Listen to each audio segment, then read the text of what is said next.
ယခုတပံအလဲအကျသူကတော့ကျွန်တော်တို့ရဲ့ idol ကိုနိုင်လူရဲ့ဖျော်ဖြေတင်ဆက်မှုအစီအစဉ်လေးပဲဖြစ်ပါတယ်ခင်ဗျာဟမ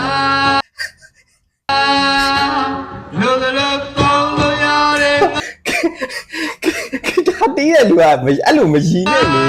ခင်ဗျာမူးအောင်မရည်အောင်လေခင်ဗျာ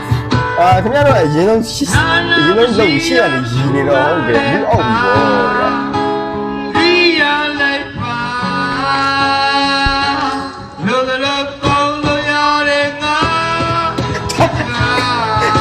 ငါအတိုင်းပဲဟာ